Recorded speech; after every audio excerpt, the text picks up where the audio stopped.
Now, multiple trait selection. And here's the thing. This is the only way to make matings. And the problem we'll run into, times we chased, and even some people still today in the cattle industry would chase marbling, intramuscular fat. And so, they wanted those animals. They were shooting for prime. They didn't want any selects. They were shooting for prime. And the problem is they were going for prime animals. They were also getting animals that had less muscle, because heavy muscle animals are going to burn more fat. They're not going to deposit quite as much fat. So they were going to look at animals that had less muscle. Another thing that they were going to look at as well, sometimes animals that have less growth. And so they would have a tendency to be earlier maturing, shorter, less muscle, but by golly, they've had a whole lot more marbling in terms of meat or meat quality. So multiple trait selection, and the thing for multiple trait selection is you want to maintain where you are, and you would like to make improvements to various traits, but you do not want to go backwards in other traits. Okay?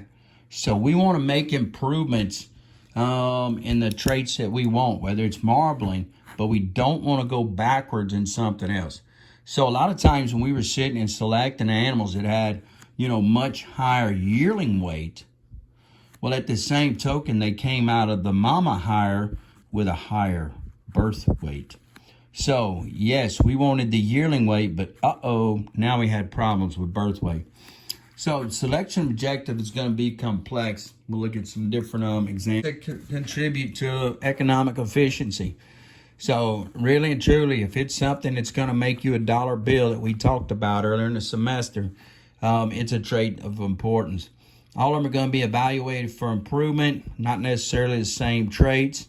And as we said, we don't want to go backwards. We remember positive and negative correlations.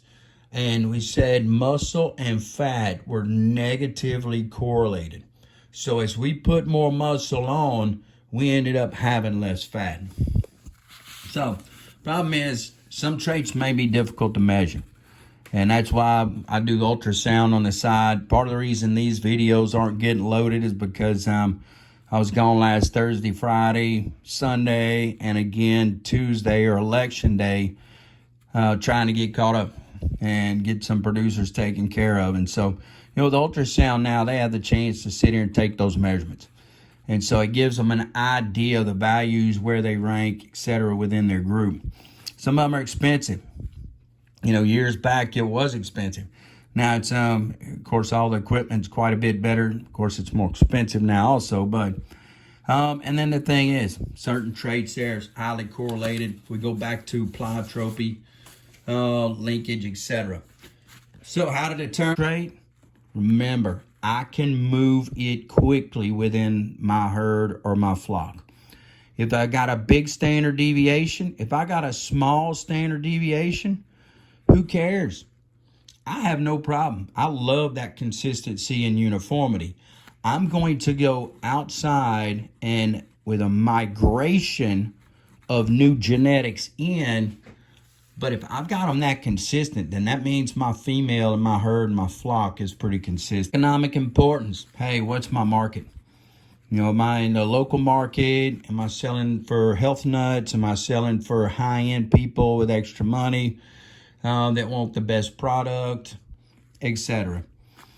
Genetic correlations. Hey, if it's a positive, like we said, correlation, so a lot of times if a higher weaning weight's going to also give us a higher yearling weight. And then the phenotypic, if they're positive, another thing is too, are they negative?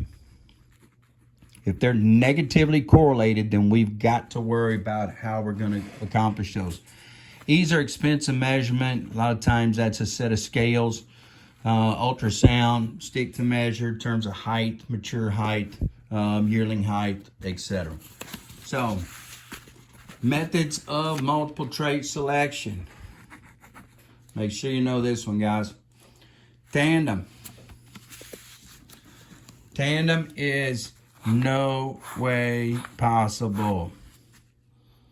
That means we select for about 3 generations, let's say, on milk for this herd. Well, 3 generations for a cow herd, what do you say, about 4 years to replace? So this was going to be, if we waited and did this one trait, we're looking at 12 years. Then we're going to worry about yearling weight for this one. And so we're looking at another 12 years. So how many of y'all are going to sit here and say, boy, you know, in 24, we do another one, boom, another one.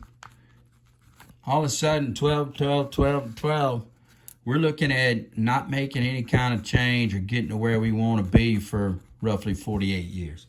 So is tandem selection feasible? No. Not very effective, and that's probably the biggest thing. And if those traits are adverse or they are negatively correlated, you know, high average daily gain equals higher back fat. If we're selecting for low back fat, then we end up with low average daily gains. And so we can always affect one trait and end up with having to go backwards in another. So it really doesn't make sense for us to use tandem selection. Independent culling levels don't have a problem. And the thing with independent culling levels, if we've got 4 observations, let's say we've got 4 animals, we've got a birth weight, weaning weight, we've got yearling weight, we've got a ribeye area, and we've got marbling. And so birth weight for first animal is, let's say it's 82. Second one is 76. Third one is 68 pounds. Fourth one is 84 pounds. And the next one's 80. Weaning weight. Let's say we've got 560, 422. We got 463, 582, and 520. So if we're going to go independent culling levels, we're going to put a number and we're going to cull at that point. If we say our break-off point here for birth weight is going to be 80 pounds or over 80, that means that automatically this animal's culled and this animal's culled. So we're saying over 80, okay, this one's fine and dandy, can go. And then we get to weaning weight, we're going to cull at 500.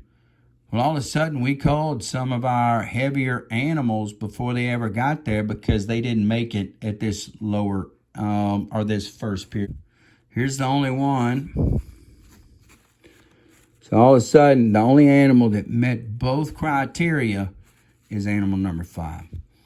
So we can cull sequentially, and here's the thing. We can always, you know, if we're going to go ahead and cull some at weaning, we can send them to the stockyards. And the good thing about culling sequentially is one of the most important, and that's cash flow.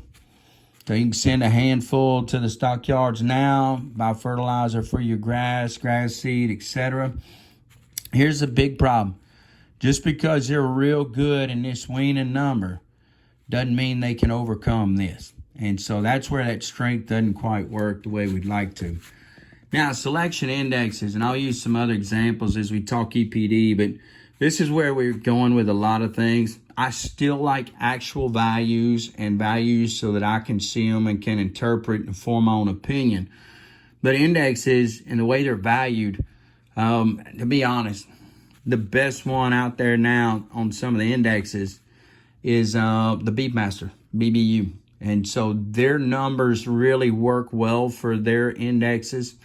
It'd be $T for terminal animals, $M for maternal animals. So good milkers, good mamas versus good carcass, good ribeye, good growth. And so that's one that has a really good index. Some breeds are weighted way off into extremes. And so it comes with strictly the carcass or strictly the growth. And so that overinflates some of these values. So thing with advantages there, hey, we can end up with an animal that is not quite as good in one, but is outstanding in another. And so that will offset. And it'll give us a stupendous index for that animal, make it an easy thing for us to sit here and evaluate and rank. Disadvantage: you've got to make sure you take all the measurements on every single animal. Now, National Swine Improvement Federation, a couple of indexes. A lot of y'all probably heard of SPI, Sow Productivity Index. And these are the different traits that it utilizes. And all we're doing there is a value. We're going to take it. 100's going to be our mean or our average. So we're going to do plus multiplicative index. So where we talk some other values. But 6.5 times the number born alive. Okay? Over or above the average born alive, plus the 21-day litter weight minus the adjusted 21-day weight. So really and truly, if we get an animal that is over 100, then we know it is excelled both for milk because of the weight of the litter, as well as having more babies than the norm. Hard one there to see. I'll print it off and put your copy out. You can see it up on the computer, but you can't see it on the paper. It didn't print out with a white, little white background. So, practical approach. Set up some loose culling levels if we're going to do it. If we cull sequentially, culling levels for soundness, and this is one that too many people don't know and don't evaluate. And what we said there, the best thing when we run into soundness problems and issues is to depopulate and then repopulate. So consume your problems before they consume you. Selection indexes, we'll put them in, we'll do calculations, and we'll compare the rest.